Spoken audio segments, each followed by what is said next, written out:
want to welcome you to the Ask Jeff YouTube channel. And I kind of got some bad news / good news. We actually do not have a question of the day today. Due to some technical issues or travel concerns, we're not actually going to address a specific question today, but here's what we are going to do. We're going to show you a clip from Wednesday night's regular Ask Jeff sessions. And we would encourage you to be a part of our Wednesday night. See, on the daily YouTube channel, we address questions maybe 90 seconds, 2 or 3 minutes. But on Wednesday night, we're able to dig into your questions, go 10, 15, 20 minutes, follow-up questions. We're able to dialogue with each other. So let me encourage you, Wednesday night, 6:30 Central Standard Time, tune into Ask Jeff, the weekly edition. Wherever you are, you can be a part of it live. You can submit your question and be a part of the discussion. If you're not able to join us live, we always archive the material every Wednesday night, 6:30, Ask Jeff Weekly. Today's YouTube question is actually going to take you to Wednesday night, and you're going to see what you can be a part of every single week.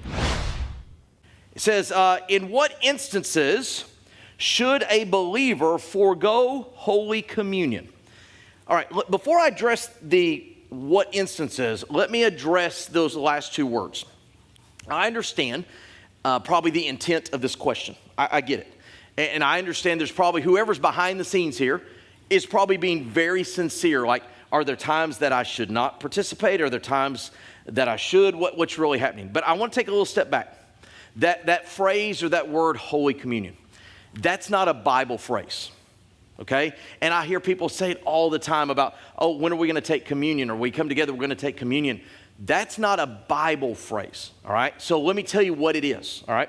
Now, in some traditions, all right, by the way, primarily those of and are close to what we call Roman Catholicism, there is the belief, we formally call it transubstantiation, that when the Lord's Supper is participated in, when the bread, and in their case, when the wine is brought out, and the priest prays over it, that it literally transforms into the body and blood of Christ.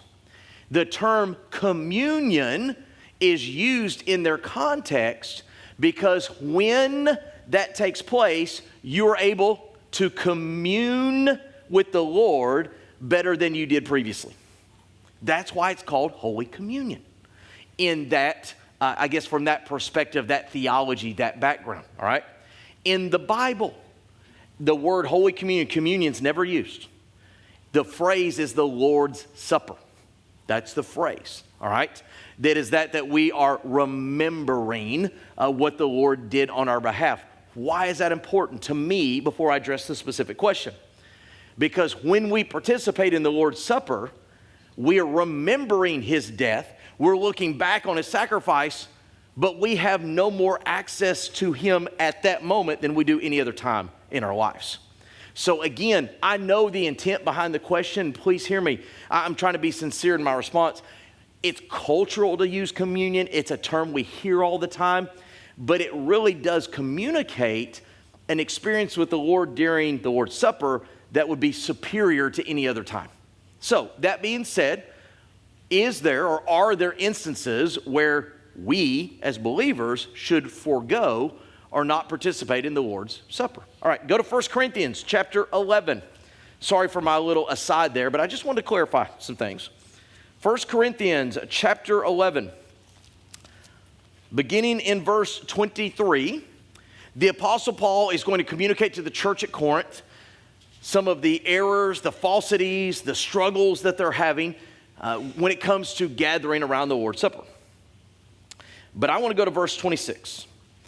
For as often as you eat this bread and drink this cup, you do show the Lord's death till he comes. Wherefore, whosoever shall eat this bread and drink this cup of the Lord unworthily shall be guilty of the body and the blood of the Lord. But let a man examine himself, and so let him eat of the bread and drink of that cup. For he that eateth and drinketh unworthily eateth and drinketh damnation to himself, not discerning the Lord's body. For this cause, many are weak and sickly among you, and many sleep, which is a Bible word for die. Now, the Bible takes the Lord's Supper very seriously. There are two what we call ordinances in the Bible. Those are the two non-negotiables when it comes to the expression of our faith. Non-negotiable number one is baptism. Non-negotiable number 2 is the Lord's Supper. The Lord takes it very, very seriously because he says, if you eat it unworthily. Now, again, it talks about if you do so, damnation. All right, that's a strong word. He's communicating to the church at Corinth here, this is for believers only. The Lord's Supper is not just because somebody is in attendance. It is for believers who have experienced salvation through Jesus Christ to remember what he did on their behalf. Now, when it talks about doing so unworthily and doing so in an improper manner, what we can discern from this is that we should be prepared to take it. We should be, I hate to use this phrase, but we should be prayed up, we should be cleaned up, we should be confessed up. Now, hear me clearly. None of us are perfect. Don't overread this of, well, I know I've got probably something in my life I haven't confessed. There's probably something I'm struggling with. I'm just never going to take it. No. Don't read into it too much. But can I make it clear? If you've got known, unconfessed, rebellious, I'm not going to change God's sin in your life, don't take the Lord's Supper. How can you remember what he did on your behalf when you're basically thumbing your nose at him and saying, I don't care what you think, I want to do it anyway? That's what it means. So again, we're not perfect. We'll never be perfect. That's why we need Jesus. That's why we need to remember his death. But during the Lord's Supper, we want to have come to a place where we have confessed and we have admitted our shortcomings so as not to do so with a rebellious spirit or attitude.